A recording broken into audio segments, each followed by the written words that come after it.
हम स्टार्ट कर रहे हैं chapter number 9 that is aromatic hydrocarbon, जिसमें सबसे फर्स्ट क्वेश्चन जो हम स्टडी करेंगे what are aromatic hydrocarbons. Aromatic hydrocarbons क्या हैं, कौन से हैं, हाउ आर दे क्लासिफाइड, उनकी क्लासिफिकेशन किस तरह से की गई है। ये हमारे पास एक क्वेश्चन है जिसके दो पार्ट हैं। ये आपके पास दो अलग अलग शॉर्ट क्वेश्चन भी आ सकते हैं। व्हाट आर एरोमेटिक हाइड्रोकार्बन्स, ये एक शॉर्ट क्वेश्चन आ सकता है एंड उनकी क्लासिफिकेशन आपके पास एक अलग से शॉर्ट क्वेश्चन आ सकता है। ये आपके पास एक कंबाइन क्वेश्चन मैंने दिया है जो आपकी एक्सरसाइज में भी गिवन है, जिसको सबसे पहले हम डिस्कस करेंगे। तो पहले हम क्वेश्चन के पहले पार्ट को डिस्कस करेंगे। What are aromatic hydrocarbons, aromatic hydrocarbons क्या होते हैं। अब ये जो एरोमेटिक हाइड्रोकार्बन्स हैं, ये एरोमेटिक जो हमारे पास लफ्ज़ आया है ये हमारे पास आया है अरोमा से। अरोमा लफ्ज़ आपने सुना भी होगा, कॉमन लैंग्वेज में नहीं भी सुना होगा। अरोमा का मतलब होता है फ्रेगनेंस, फ्रेगनेंस का मतलब होता है खुशबू। अब एरोमेटिक हाइड्रोकार्बन्स अरोमा से क्यों आए?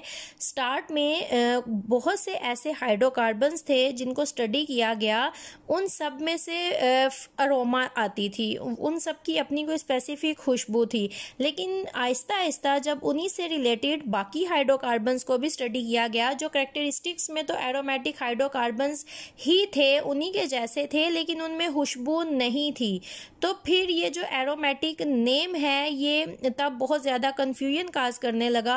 और तब इस नाम के ऊपर बहुत ज़्यादा जब सोच विचार किया गया तो फिर इनसे रिलेटेड जो एक बात और नोट की गई वो ये थी कि हमारे पास जितने भी एरोमेटिक हाइड्रोकार्बन जिनको हम कह रहे थे उनमें खुशबू थी, फ्रेगनेंस थी या फिर नहीं, लेकिन एक चीज़ उनमें कॉमन थी।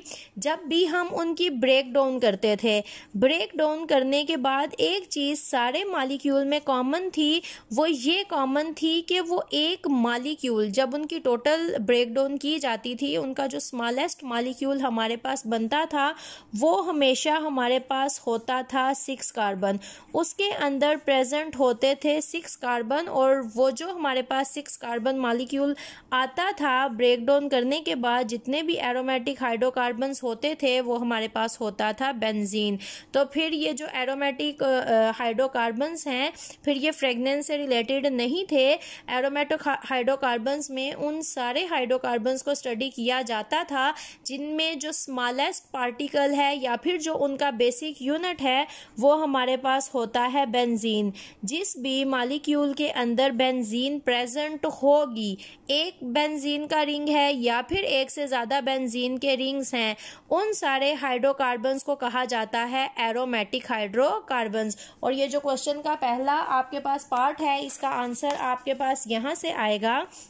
ये आपके पास स्टार्ट है, the term aromatic was derived from the Greek word aroma meaning fragrant and was used in organic chemistry for a special class of compound. These compounds have low hydrogen to carbon ratio in their molecular formula and have a characteristic adore.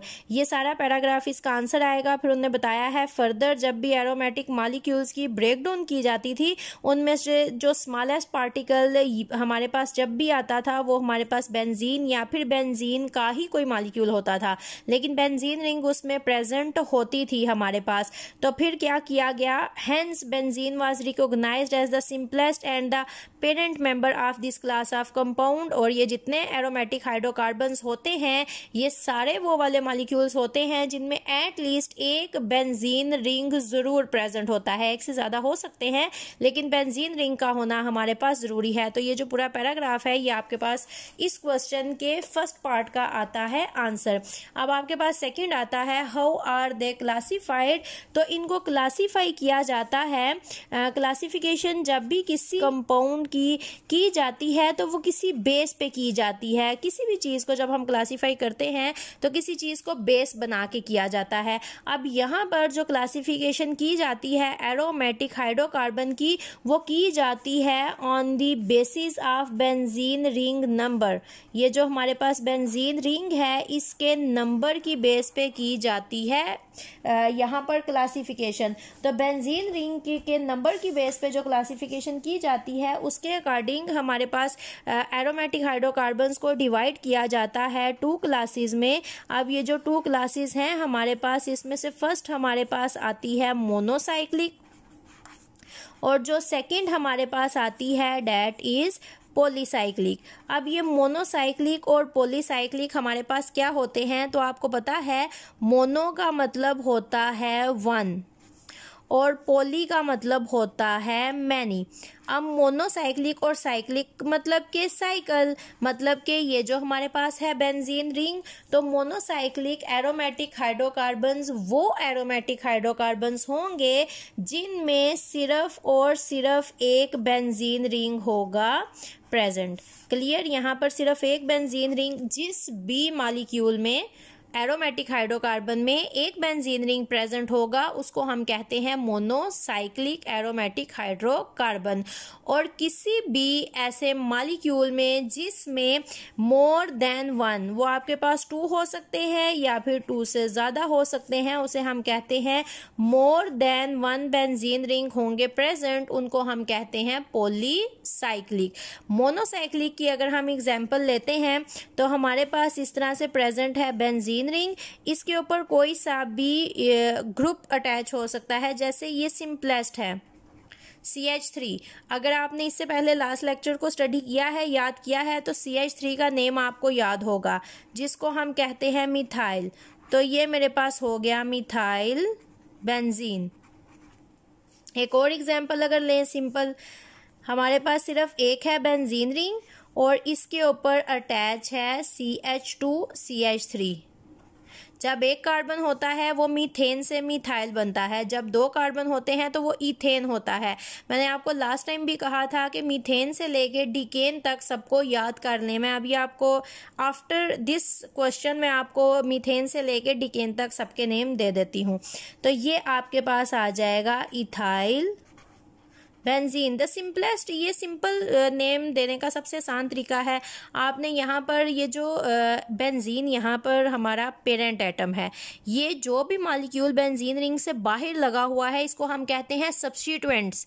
Extra attach होते हैं इनको substituents कहा जाता है। ये commonly भी आपने word सुना होगा कि अगर कोई बंदा प्रेजेंट नहीं है तो आप उसकी जगह उसके सब्स्टिट्यूएंट हो गए, एडिशनल पार्ट जाके उसका रोल प्ले कर सकते हो। तो यहाँ पर जो एक्स्ट्रा ग्रुप लगे होते हैं, एडिशनल मॉलिक्यूल्स एटम्स होते हैं, उनको सब्स्टिट्यूएंट्स कहा जाता है। आपने सब्स्टिट्यूएंट का नेम लिखना है मिथाइल और यहाँ पर पेरेंट बेंजीन है, बेंजीन का नेम लिखना है।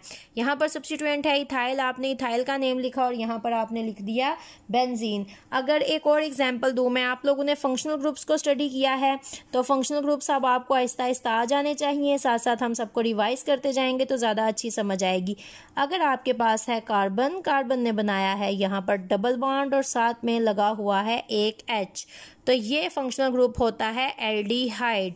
और ये है बेंजीन, बेंजीन एंड एल्डिहाइड मिल के बना देते हैं बेंजल्डिहाइड। ये आपके पास आ जाएगा बेंजल्डिहाइड। आप बुक से इसके स्पेलिंग देख के इजीली लिख सकते हो। ये आपके पास एग्जांपल्स आ जाती हैं मोनोसाइक्लिक की। उसके बाद आपके पास आ जाते हैं पॉलीसाइक्लिक। पॉलीसाइक्लिक हमने कहा था हमारे पास वो हाइड्रोकार्बन्स होंगे जिसमें more than one benzene ring होगा प्रेजेंट, और ये फर्दर डिवाइडेड होते हैं इनटू 2 टाइप्स।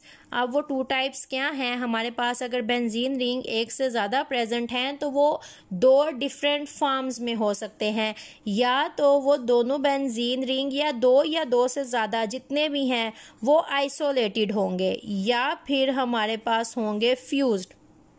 अगर आइसोलेटेड की एग्जांपल लें, ये मेरे पास एक बेंजीन रिंग है, ये मेरे पास एक और है बेंजीन रिंग, और ये अटैच हैं यहाँ पर CH2 ग्रुप है जिसने इनको आपस में किया हुआ है अटैच। या फिर इस तरह से मेरे पास हैं बेंजीन रिंग 2, और ये जो बेंजीन रिंग के यहाँ पर कार्बन है इन्होंने ही आपस में बनाया हुआ है बॉन्ड।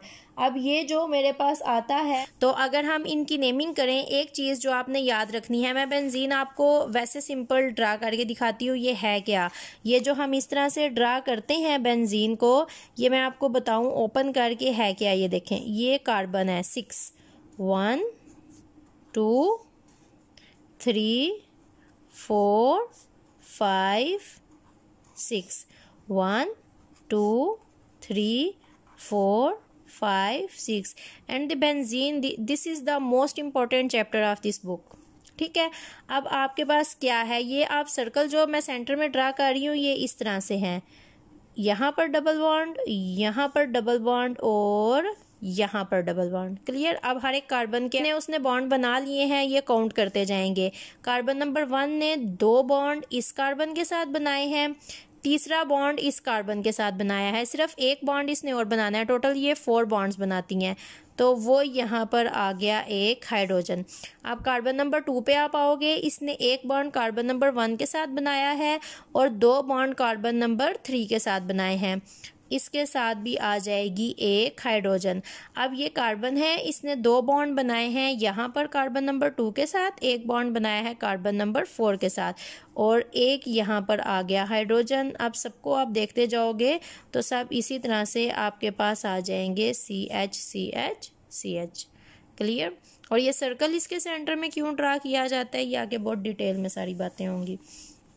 अब अगर मैं इसको क्लोज करके लिखती हूँ, कार्बन काउंट करोगे आप 1 2 3 4 5 एंड 6, हाइड्रोजन काउंट करोगे आप 1 2 3 4 5 and 6 and benzene is C6H6। Clear. अब ये आपको बताया इसलिए है, अगर बेंजीन में से एक हाइड्रोजन निकाल दिया जाए वो बन जाता है C6H5 और इसको जो नेम दिया जाता है डेट इज फिनाइल।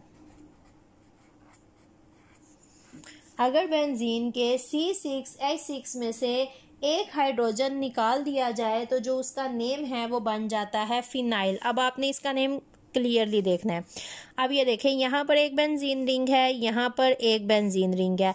अब आपने ये देखना है कि बेंजीन ने यहाँ पर एक बनाया है बॉन्ड इस कार्बन के साथ, जबकि अगर आप बेंजीन को इस तरह से देखो तो इसके सारे के सारे बॉन्ड कंप्लीट हैं, तो फिर इसने एक बॉन्ड यहाँ पर कैसे बनाया है।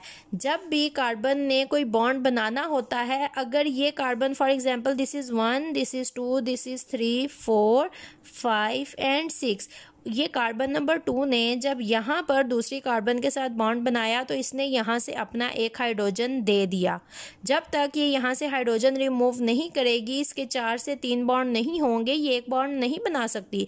अगर यहाँ पर हाइड्रोजन लगी रहेगी तो कार्बन के तो 4 बॉन्ड पहले ही मुकम्मल हैं और ये एक और बॉन्ड यहाँ पर 5वां तो नहीं बना सकती, तो इसलिए ये पहले अपनी एक हाइड्रोजन रिमूव करती है, फिर ये यहाँ पर बनाती है bond.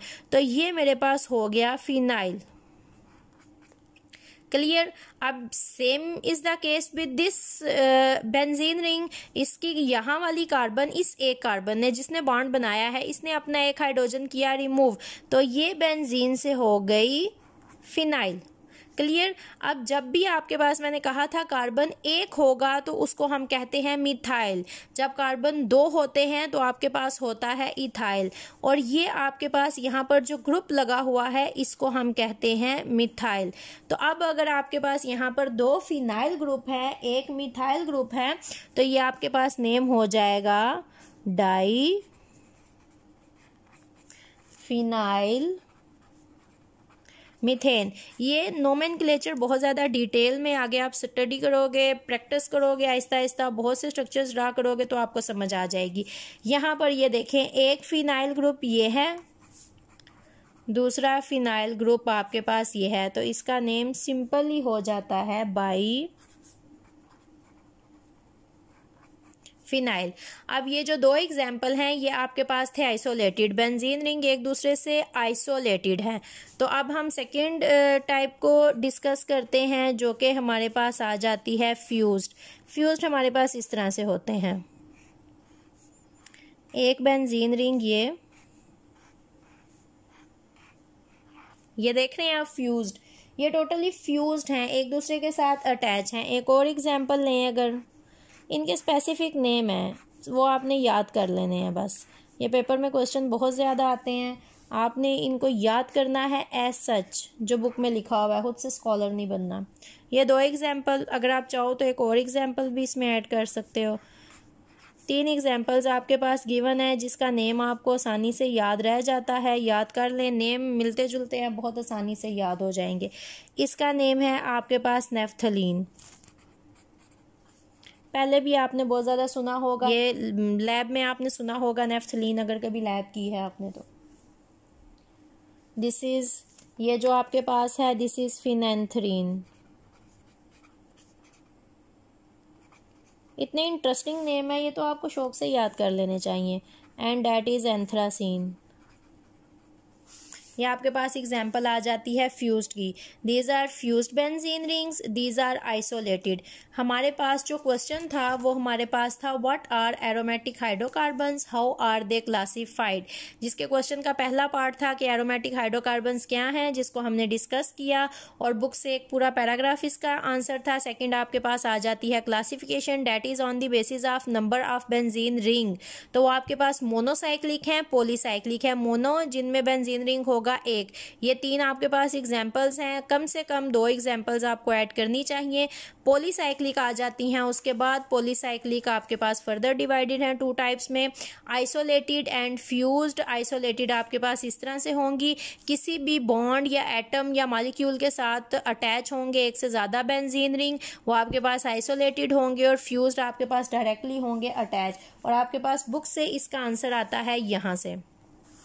On the basis of number of benzene ring, aromatic hydrocarbons can be categorized into following classes: monocyclic aromatic hydrocarbons and their derivatives. Derivatives hydrogen को उतार के उसकी जगह अगर किसी और ग्रुप को लगा दिया जाए तो उसको हम कहते हैं डेरिवेटिव। दूसरे आपके पास आते हैं पॉलीसाइक्लिक एरोमेटिक हाइड्रोकार्बन। अब ये आपके पास है mono. Now this is polycyclic, जिसमें ये आपके पास आ जाते हैं आइसोलेटेड। और नेक्स्ट आपके पास ये एग्जाम्पल आ जाती है फ्यूज्ड की। और ये आपके पास आ जाता है आपका पहला क्वेश्चन और उसका आंसर। अब मैं आपको मीथेन कार्बन 1 से लेके कार्बन 10 तक सबके नेम दे देती हूँ और ये आपने याद करने हैं। C1 2 3 4 5 6 7 8 9 and 10। ये आगे बहुत ज़्यादा काम आएंगे आपके। अगर आपके पास सिर्फ एक कार्बन है तो उसको हम कहते हैं मीथेन। अगर आपके पास 2 कार्बन हैं तो उसको हम कहते हैं ईथेन। अगर 3 हैं तो उसको हम कहते हैं प्रोपेन। अगर आपके पास 4 हैं तो उसको हम कहते हैं ब्यूटेन। 5 पेंटेन। 6 आपके पास आती है हेक्सेन। 7 आपके पास आती है हेप्टेन। 8 आपके पास आती है ऑक्टेन। 9 आपके पास आती है नोनेन। और 10 आपके पास आती है डीकेन। ये आपने कार्बन नंबर 1 से लेके कार्बन नंबर 10 तक जो इन सब के नेम हैं वो आपने अच्छी तरह से याद कर लेने हैं। ये आगे बहुत ज़्यादा आपके काम आएंगे। जो चैप्टर नंबर 8 है वो सारा इसी से रिलेटेड है, वो भी मैंने नहीं किया। पहले हम बेंजीन को स्टडी करेंगे, फिर उसके बाद हम इस चैप्टर को स्टडी करेंगे।